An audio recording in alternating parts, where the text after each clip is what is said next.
자, 여러분 안녕하세요. 오늘은 저번 시간에 이어서 대중문화와 관련된 내용을 이어서 하겠습니다. 저는 우리 여러분 텍스트 324쪽은 수업 시간에 다루지 않겠습니다. 여러분이 개인적으로 읽어보시고 이제는 스타일이 시대의 프로슈머로 등장하는 문화 부족들, 이 부분은 여러분들이 읽으시고요. 우리 수업 시간에는 이제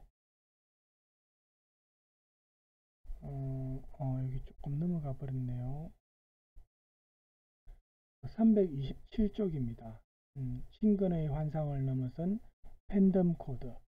그래서 우리가 시간 관계상 텍스트 내용을 다 다룰 수 없으니까 여러분 세대한테 조금 관련이 있고 여러분들이 관심이 있는 주제를 해도 이 책을 다 못할 수도 있기 때문에 지금 그렇게 주제를 제가 선별을 하고 있습니다. 자, 이 부분을 먼저 보겠습니다.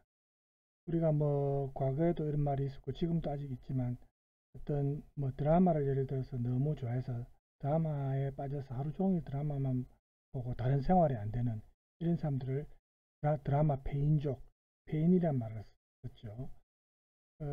이와는 조금 다른 의미지만 어떤 특정한 스타를 좋아하는 페인들이 있는데 이걸 팬덤, 요즘에는 팬덤족이라고 합니다. 팬덤. 요즘에 뭐 BTS 팬덤, 뭐 무슨 팬덤 해가 팬덤들이 있잖아요. 그 팬들이 하나의 어떤 공동체죠. 그래서 서로 협력하고 어떤 어느 정도 영향력을 행사할 수 있는 그런 단체입니다. 그 좀 인기 영향에 따라서 거대한 팬덤도 있고 조금 소규모의 팬덤도 있을 수 있는데 조금 더 이전에는 뭐 지금은 해체된 그룹이지만 H.O.T나 동방신기 이런 또 팬덤도 10대 소녀 팬덤도 있었고 그 보면 이제 너무 광적이거나 또 축구 같은 경우도 마찬가지입니다. 국가대표 경기가 있으면 붉은 악마 해가지고 그죠? 이런 뭐 그래서 최근의 팬덤 문화는 이런 추종자들이 스타에게 일방적으로 종속된다든지 수동적으로 소비자로서만 머무는 게 아니고 적극적으로 활동하는 그런 의미. 예? 이제 페인 문화와 조금 연관이 있지만 수동적이지는 않다는 겁니다. 즉, 자기들이 좋아하는 스타에 대한 이 팬의 사랑이 물론 새로운 현상은 아니지만 이러한 팬들이 옛날처럼 수동적으로 그냥 추종만 하는 게 아니고 문화를 바꾸는 능동적인 힘을 가진 문화 생산자로 바뀐다는 게 과거와는 좀 다른 점입니다. 지금 보세요. 전 세계를 휩쓸고 있는 그 우리 BTS 팬덤은 우리나라 팬덤 아니고 전 세계적인 팬덤이잖아요. 그 가입자 수가 엄청나거든요. 그 이제 여러 가지 선행을 하고 BTS의 그런 어떤 그 선한 영향력을 행사하는데 동참하면서 그런 팬덤은 굉장히 BTS를 좋아하지 않는 팬들이라 하더라도 긍정적인 시선으로 바라보고 그렇지 않습니까? 그죠? 또 BTS가 유엔이라든지 이런 뭐 유네스코 거기에서도 또 선한 영향력을 행사한다든지 이렇게 이제는 대중문화 스타가 어떤 정치인 한 나라의 대통령보다 더 영향을 미칠 수 있는 BTS 같은 경우는 그런 입지에 있는 그룹입니다. 사실은 굉장히 그런 이제 우리나라에서 뭐 100년 한번 나올까 말까 할 수 있는 그런 그룹이니까 우리가 좀 자부심을 갖고 또 지원도 해주고 사실은 밀어줘야 됩니다. 그래서 이제 지금 이 글을 쓴 사람은 이제 이동연 씨라는 이제 이 책은 문화를 만드는 힘, 팬덤과 페인, 문화 부족의 사회라는 이제 책에서 2005년도에 이제 발췌한 겁니다. BTS가 활동하기 전입니다. 아마 지금 썼으면은 BTS가 언급됐겠죠. 그죠? 그래서 이분이 자기가 참여하고 문화연대가 있는데 이 문화연대는 2001년 한국 대중음악 개혁을 위한 정기 포럼을 준비하면서 첫 번째 계획 과제로 가요 순위 프로그램 폐지 운동을 벌인 적이 있답니다. 가요 순위 프로그램이 이제 순위 선정하는 과정에서 좀 불공정하고 선정식 일부가 어떤 특정 장르만 너무 독점한다든지, 뭐 예를 들어서 좀 나이 드신 분들이 좋아하는 트로트나 이런 노래는 이제 찾아보기 힘들고, 그죠? 또 뭐 이렇게 정선하는 회사와 기획사가 서로 결탁한다든지 이런 문제들을 야기한다고 판단되어서 폐지를 위한 서명운동을 했습니다. 그리고 토론회도 열리고 또 그 회사 앞에서 시위도 하고, 그래서 일각에서는 시민단체가 아무리 떠들어도 순위 프로그램을 없애지는 못할 것이다 이렇게 말을 했지만 KBS와 SBS가 가요 순위제를 폐지했거든요. 이런 운동에 성공하게 된 것은 일반 음악 팬들의 적극적인 참여가 결정적인 역할을 한 겁니다. 이 운동에 동참했던 음악 팬들은 대부분 팬클럽 회원들인데, 옛날에 그 스테지 팬클럽 회원들 굉장히 영향력이 있었잖아요.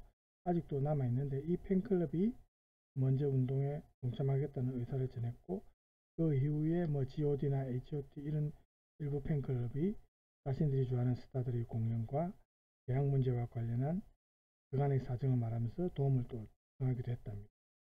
그래서 국회에서 공청회가 끝난 뒤에 가요 순위 프로그램 폐지의 후속 작업도 있었는데, 여타 대중음악 계획 과제들을 이제 그 사회에 이슈화하는 과정에서 일반 음악 팬들이 참여할 수 있는 기회를 좀 넓히자, 이런 제안도 있었고, 그래서 뭐 대중음악 개혁을 위한 연대 모임 이런 단체도 만들어졌답니다. 그래서 이런 우리가 일련의 그 뭡니까 이런 운동들을 보면은 이 이동현 씨가 볼 때는, 여기 나는 하는 분이 이제 이 글을 쓴 이동현 씨거든요. 첫째는 우리 시대의 팬덤은 이제 단순한 문화 현상이 아니고, 그 다음에는 이 팬덤 문화가 스타와 팬 사이에 어떻게 보면 회의라든 그런 종속 관계가 아니다 이 말이에요. 네? 이제는 자생적인 문화 실천을 하고 있다 팬덤이, 이렇게 생각을 합니다. 그래서 팬덤 문화는 특정 스타나 장르를 선호하는 팬들이 자발적으로 모임 형태를 만들고, 대중문화에 다양하게 퍼져 있는 음악인이나 또 배우도 마찬가지고, 어떤 드라마도 그렇고 어떤 장르를 선택해가지고 자신들의 문화 속에 수용하는 대중문화 이런 일반적인 문화 현상입니다. 이 스타덤에 오른다 이런 말 하죠. 그때 이 덤이 이 표현에 들어간 거죠. 이 스타덤이 대중문화 스타에게 주도권이 주어져서 그 대중 스타들이 그 당시 문화 유행을 선도하는 현상을 낳고, 이렇게 본다면 팬덤은 이 스타들이 만든 스타일과 취향을 자신의 선택과 기호에 맞게 재가공해내는 그런 역할을 하는 겁니다. 그리고 아까 말한 BTS 팬덤처럼 선한 영향력, 자신들이 좋아하는 스타들의 이미지를 개선하기 위해서 자기들도 선한 활동을 한다는 겁니다.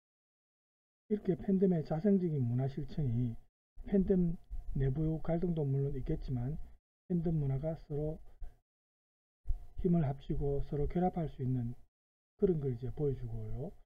또 이런 팬덤 조직은 조직력이나 결속력에서 어떻게 보면 영향력을 가지는 그런 세력이 된다는 겁니다.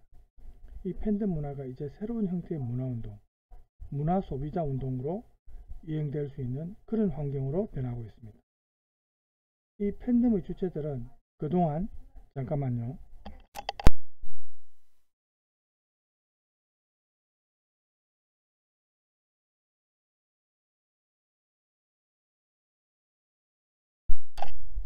자, 밖에 잠깐 시끄러워서 제가 문을 닫고 왔습니다. 그래서 이런 팬덤 문화가 이제 새로운 형태의 문화 운동이고 문화 소비자 운동으로 그렇게 이제 바뀌고 있는 환경입니다. 이런 팬덤의 주체들이 그동안 팬클럽이 너무 자기 팬클럽 아니면 다른 팬클럽 이렇게 나눠 가지고 너무 서로 경쟁하고 반목하는 그런 현상이 있었거든요. 그 원인이 팬클럽 내부에 있는 것이 아니고 우리 문화 환경에 시스템이 잘못되어 있었어요. 즉 너무 상업적인 기획사들이 횡포를 부리고 또 방송사가 시청률 경쟁 때문에 지나치게 횡포를 부린다든지 뭐 이런 게 사실은 원인이었거든요. 그래가 가요 순위 프로그램 이런 거 만들어가 팬클럽들끼리 서로 적대적인 관계를 만들도록 그렇게 한 게 사실은 원인이었습니다. 그래서 이런 팬들을 자기 그 스타의 인기 유지를 볼모로 이용하는 기획사의 상업적 전략, 이게 사실은 부정적인 영향을 미쳤죠. 그렇지만 이제는 팬덤 문화의 긍정적인 측면이 이제 부각되는 그런 상황입니다. 물론 아직 부정적인 측면도 있습니다만 이제는 긍정적인 측면도 많다는 겁니다. 그래서 이런 팬덤 문화의 자생적인 실천이 왜곡되는 것은 아직 우리 사회에서 팬덤 문화가 본격적인 문화운동이나 문화소비자 활동으로 확대되지 못한 그런 어떤 한계 때문이기도 하지만 아까 말했다시피 주류 문화, 주류 공식 문화의 거부감 이런 것도 원인입니다. 그래서 이런 어떤 주변적 환경 요인이 개선되면은 이런 소위 말하는 우리가 빠순이 빠돌이 이런 부정적이고 이기적으로 그렇게 팬덤 문화를 바라볼 것이 아니라 대중문화의 새로운 실천을 하는 그런 집단으로서 단체로서 선한 영향력을 행사하는 단체로서 우리가 볼 수 있지 않을까 이런 생각이 듭니다. 그래서 지금 이 이동현 씨의 이제 글을 이렇게 쭉 우리가 봤는데 여기에 관련해서 생각해 볼 것은 저는 1, 2, 3번 중에 3번 문제를 여러분이 조금 생각해서 글로 표현할 수 있으면 생각하면 좋겠습니다. 팬덤 문화의 문화적 파급 효과에 대해서 알아보자. 이 부분을 여러분들이 제가 과제로 직접 내지는 않겠습니다. 텍스트를 읽고 한번 생각을 해보십시오. 글을 직접 써보는 게 사실은 제일 좋습니다. 그죠? 제가 과제로 제시하면 되겠지만 또 이렇게 그냥 생각해 보십시오. 이렇게 하면 또 글을 쓰지 않겠죠. 어쨌든 글 쓰기는 자꾸 써보는 게 여러분한테 도움이 됩니다. 생각만 해서는 안 된다는 거. 제가 과제를 분량이 그렇게 많지는 않지만 여러 종류를 자꾸 내면 또 여러분들이 부담스러워 할까봐 이거는 과제에서는 빼겠습니다. 그 다음 집중탐구에 보면은 3번이 보면 방금 우리가 읽은 내용과 조금 관련이 있습니다. 1990년대에 그 이후에 소위 신세대가 대중예술의 소비 주체로 급부상했습니다. 그래서 신세대들이 이 기성세대들의 권위주의나 획일성이나 집단주의 등에 이제 저항을 하면서 자신들만의 새로운 문화를 갈구했고 이러한 변화를 감지한 거대한 대중문화 산업자본이 이들을 주문화의 소비층으로 끌어들이기 시작했습니다. 그로 인해 신세대 문화는 스스로 문화를 창조해 나가는 주체적 문화 역량을 발휘하지 못한 채 오랫동안 기성체제의 문화 자본 논리에 종속되어서 새로운 소비자 문화에 머물러 왔습니다. 이 점에 대해 대중문화 연구자인 김창남 씨가 대중문화 이해라는 책에서 다음과 같이 언급한 바가 있습니다. 현재 한국의 신세대들 문화는 이들의 자발적인 욕구와 생산 능지에 의해 창조된 것이 아니다.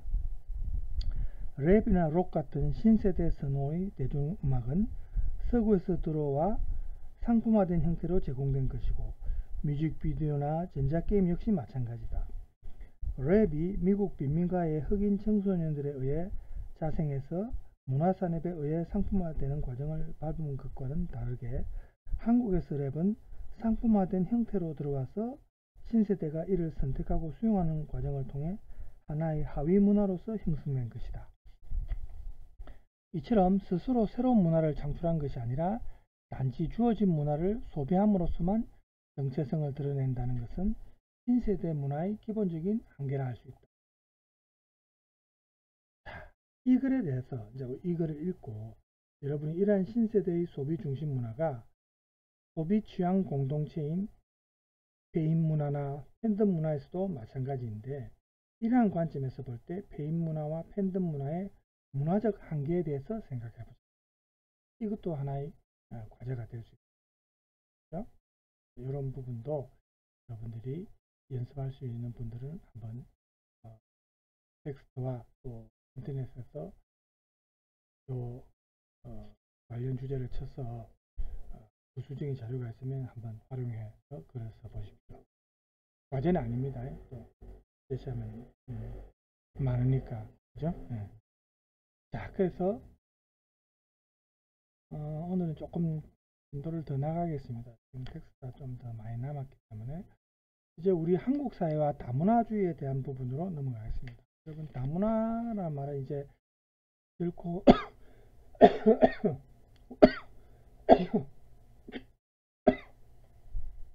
우리에게 이제 낯설지가 않습니다. 그죠? 지금 우리 주변에 보면은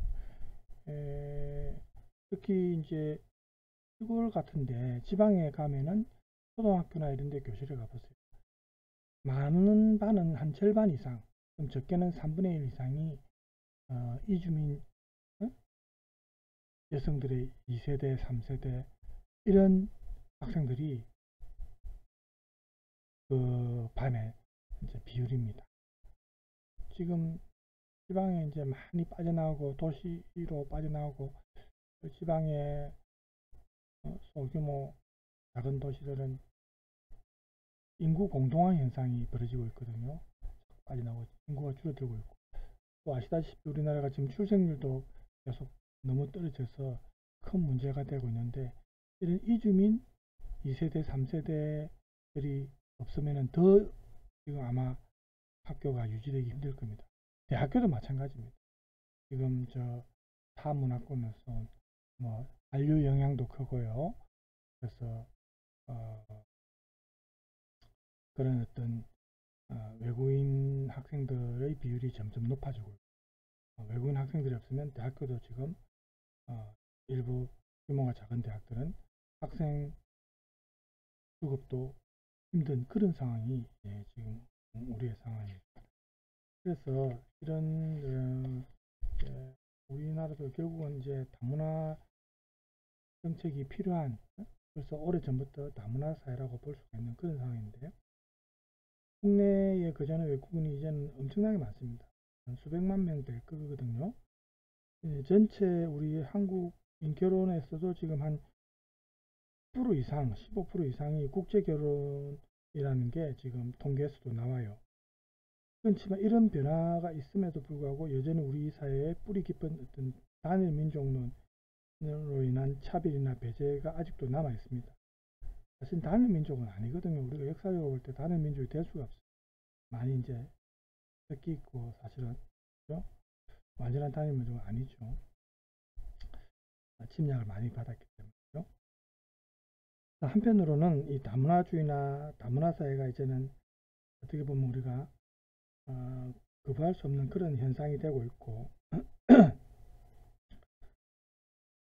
그렇지만 또 다른 한편에서는 이런 외국인들이 계속해서 오랫동안 체류하는 것을, 우리나라에서 사는 것을 좀 싫어하고 거부하는 그런 지선이 아직 많습니다. 우리 단민족 신화는 우리 한국 사회에서 노동시장이나 뭐 학문이든 교육이든 이런 데 보면은 아직도 그런 생각을 가진 사람들이 많이 있기 때문에 외국인들에 대해서 왜곡된 상도 만들고 또 사회적 갈등도 있습니다. 물론 우리가 유럽에 비하면은 그래도 그 어떤 갈등이 좀 적은 편이에요. 왜냐하면 유럽 같은 경우는 여러분 알다시피 기독교 문화가 전통적이죠. 그럼 기독교는 개신교 쪽, 가톨릭도 그렇지만 개신교가 특히 그랬는데 유일신을 믿기 때문에 세계에서 유일신을 믿는 종교는 기독교하고 이슬람교입니다. 과거의 십자군 전쟁도 그렇고 역사적으로 볼 때 이 두 종교, 이슬람교와 기독교가 서로 전쟁을 통해서 얼마나 많은 사람들이 희생되고 종교 전쟁, 그죠? 그 문화가 완전히 다르니까 이런 종교라든지. 그래서 더욱더 갈등이 많은 게 이 두 문화입니다. 두 종교고. 우리는 뭐 이슬람계 여성들이 히잡을 쓴다 해서 그걸 히잡을 쓰지 마라, 거기에 대해서 뭐 거부하고 이렇게는 안 하거든요. 유럽 이제 프랑스 같은 경우는 프랑스 문화 동아주의 정책, 다문화 정책이 아니고 동아주의 정책을 펼쳐서 프랑스 문화에 따르고 흡수되지 않으면 거기에 대해서 정식으로 프랑스 국민을 인정하지 않고 또 차별을 많이 하니까 갈등이 더 많은 겁니다. 그래서 이제 우리가 결국 우리 사회도 지금 다문화 사회이기 때문에 여기에 대해서 여러분들이 좀 알고 있어야 됩니다. 그죠?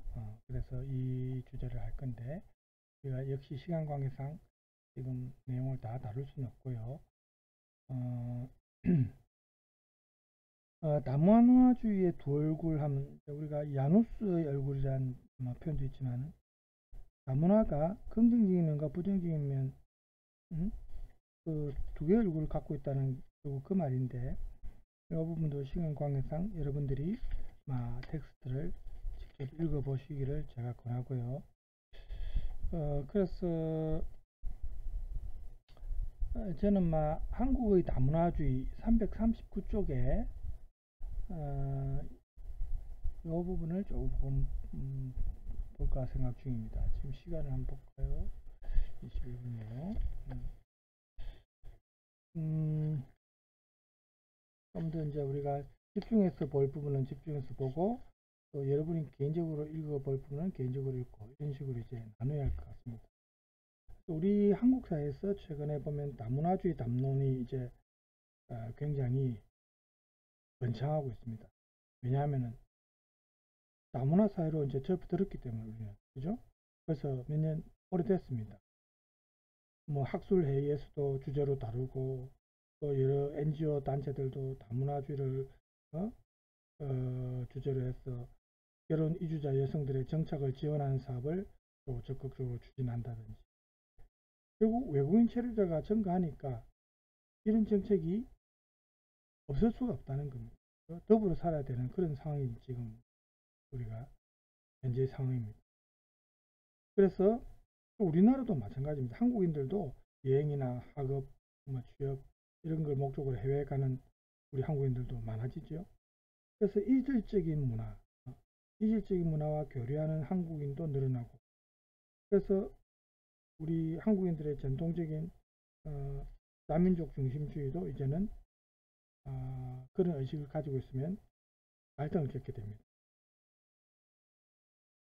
그런데 이 다문화주의가 유행한 것에 대해서 많은 학자나 시민사회가 이 다문화주의에 대한 담론을 너무 피상적으로 또 비현실적인 것을 그런 측면을 지금 비판하고 있는데 다문화주의는 여기 나와 있는 것처럼 문화다원주의를 표방하는 것, 정치적 이데올로기로서 문화다원주의를 표방하는 것, 그런 입장이고 또 정부가 시행하는 정책이나 국민 통합의 이데올로기 혹은 그런 운동을 지칭하는 게 다문화주의입니다. 여러 나라에서 채택한 이 다문화주의 정책이 국가별로 조금씩 다르죠. 차이가 있는 그런 역사적인 경험과 가치가 반영이 되는 겁니다. 그래서 다문화주의 정책은 특정 어떤 역사적인 맥락에서 특수한 목적과 이해관계가 얽히게 되고 우리 한국에서 유행하는 다문화주의 담론이나 성격을 이야기하기 위해서는 우리 역사와 관련된 그죠? 사회적 역사적 어떤 맥락이나 그런 걸 또 이해할 필요가 있고 그렇습니다. 그래서 이제 이렇게 다문화에 대한 관심이 급증하면서 우리보다 역사적으로 앞서서 다문화주의를 정책으로 채택한 경험이 있는 국가들이 아무래도 유럽이나 미주나 호주 등의 사례거든요. 그래서 이들 국가들의 사례가 많이 연구되고 있습니다. 그렇지만 우리 한국 사회는 근본적으로 이러한 나라들과 환경이 또 좀 다릅니다. 똑같이 적용할 수가 없죠. 그렇죠? 아까 말한 유럽이나 미주, 호주 이런 나라에서 다문화주의 논의는 이민의 역사성과 관련이 있는데 그 나라들은 가족 이민이 허용된 국가에서 이제 이민자들이 주로 자기들끼리 어떤 자기 종족들끼리 서로 모여서 사는 공동체나 마을을 구성하고 이런 경우가 많았거든요. 주류사회에 편입되지 못하고 자기 이민자들만의 소수민족이 서로 생활하는 그런 공동체를 많이 이루었습니다. 근데 이민의 역사가 오래되면서 이러한 종족 공동체가 그 종족의 문화를 보존하고 또 어떤 사회적 대표성을 갖는 사회적 입지도 갖게 되고 이렇게 되는데, 서구에서 다문화주의가 정책으로 등장하기 시작한 것도 바로 이런 이주민들이 만들어내는 권리에 대한 요구, 또 국가가 다양한 인종과 종족들을 관리하는 통치 체제가 필요하다는 것, 그런 이유에서 이제 관련이 있습니다. 그래서 우리가 이주자들에게 한국식으로 동화해라든지 또는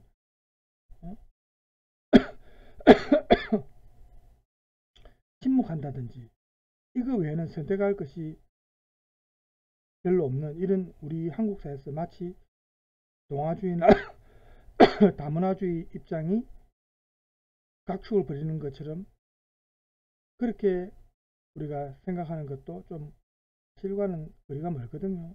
이런 논쟁은 적어도 가족 이민이 허용되고 소위 불법 이주자도 그 체류하는 국가에서 체류권이나 영주권을 얻어가지고 정착이 가능했던 그런 국가에서 이제 생겨날 수 있는 게 이 다문화주의 담론입니다. 우리 같은 경우에 이민 수용 국가가 정식 이민 수용 국가가 이민국으로 이렇게 선포를 하지 않았었거든요. 그래서 그렇지만 지금은 이제 거의 이민국 선포 단계에 지금 거의 다가와 있을 정도로 그렇게 지금 비율이 높아졌습니다. 왜냐하면 결혼 이주자나 노동 이주자나 이런 사람들 숫자를 통계를 내보면 지금 거의 그런 수준에 지금 육박하고 있거든요. 실제로 어떤 단기 이주자, 단기간에 이제 돈을 벌 목적으로 오는 이주자들 말하죠. 이런 단기 이주자로 간주되는 이주 노동자를 대상으로 하는 다문화주의는 정부의 정책에서 다뤄진 적이 없고, 그나마 다문화주의 논의가 활성화된 것은 아무래도 결혼 이주자 여성들이 급증했기 때문에, 왜냐하면 이분들은 이제 결혼을 해서 우리나라에 와가지고 정착을 하기 때문에, 그렇죠? 그래서 결혼 이주자 여성들이 한국에서 가정을 꾸려가지고 아이를 낳고 한국 가정으로 편입되는 그게 이제 큰 이유입니다. 그래서 우리 한국의 국민으로서 수용을 해야 되기 때문에 이게 다른 이민자 집단하고 이제 비교할 때 정책이 꼭 필요한 거지. 그래서 우리 한국의 다문화 정책이 여태까지는 다양하지 못했고 치밀하게 계획되지 못했는데 이제는 그런 단계를 넘어서고 있다는 겁니다.